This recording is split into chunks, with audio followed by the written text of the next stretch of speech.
103 out. Yeah, they got him a white baseball cap on. Not at the time. Welcome to our channel. Now I know what you're thinking. A video about the dark side of cruise ships? But those majestic vessels are nothing more than floating paradises filled with endless buffets and retirees in Hawaiian shirts. And to that I say, you sweet naive summer child. Because today we're diving headfirst into the murky depths of the cruise industry. An industry that, much like that suspicious shrimp cocktail you swore you wouldn't eat but did anyway, might leave you with a lingering sense of regret.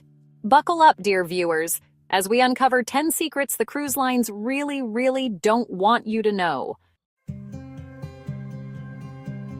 Cruise ships are floating cities, but not utopian ones. Massive vessels spewing exhaust fumes, sewage, and waste into our oceans, destroying coral reefs and polluting pristine waters. Enough carbon emissions to make a polar bear cry.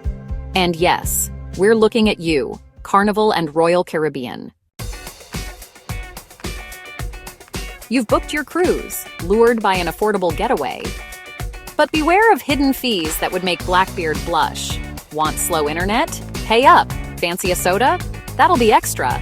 Medical emergency? Hope you took out a second mortgage. By the end, you'll wonder if a staycation was better. Picture this. You're in the middle of the ocean, enjoying a delightful bout of norovirus after demolishing a buffet clearly prepared by someone who'd never even heard of hand washing, when suddenly disaster strikes.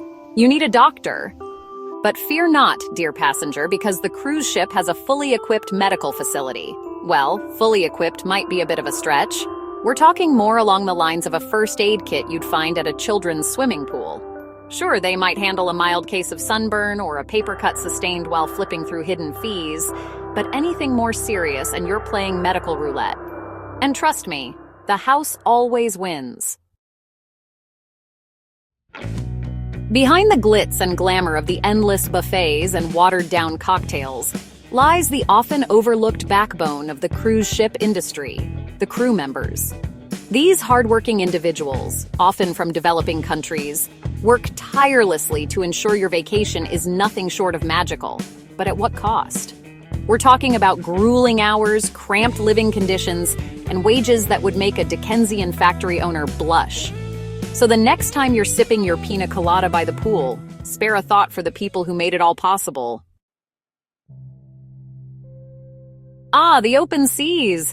A place of freedom, adventure, and a surprising amount of crime? Yes, you heard that right. Cruise ships, despite their sanitized facade, are not immune to the same criminal activities that plague dry land. We're talking theft, assault, sexual assault, and even, dare I say it, disappearances.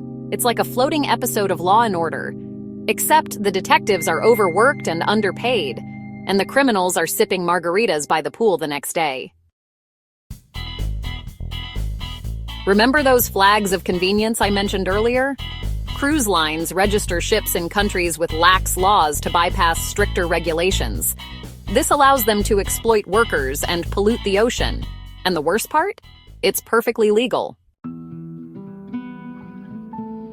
Ah, the cruise ship buffet, a culinary wonderland of questionable sushi and lukewarm meats. Salads wilting under the heat of 1,000 suns. Unlimited food might seem like a dream, but it's often a nightmare. Cruise ships have a history of food poisoning outbreaks. Norovirus and salmonella are as common as shuffleboard. Thousands of people on a floating petri dish, sharing the same utensils, breathing recycled air, surrounded by miles of ocean. Maintaining a giant floating city is no easy feat, even when you're not cutting corners at every turn. But when you factor in the cruise industry's relentless pursuit of profit over everything else, well, let's just say you might want to think twice before you book that interior cabin. We're talking about rusty pipes, faulty wiring, and fire hazards that would make a safety inspector break out in a cold sweat. But hey, at least the cocktails are still flowing, right? What could possibly go wrong? Imagine this. You're a resident of a charming, historic city, known for its unique culture, stunning architecture, and peaceful ambiance. Now, imagine thousands of tourists descending upon your city like a plague of locusts, clogging the streets, overwhelming local businesses, and disrupting the delicate balance of your community. This, my friends, is the reality of over-tourism, and the cruise ship industry is a major culprit. It's enough to make you want to pack a bag and set sail for a deserted island, preferably one without a cruise ship port. You might think all those tourists are good for the local economy, right? But the reality is far more complicated. Cruise lines often negotiate deals that benefit them more than local communities. Locals get a fraction of the profits and many environmental and social headaches.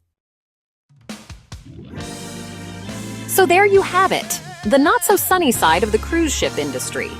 We've journeyed through pollution, hidden fees, questionable labor practices, and foodborne illnesses.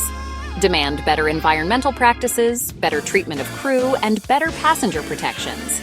Next time you see a cruise ship sailing off into the sunset, remember the darker reality. Thanks for watching.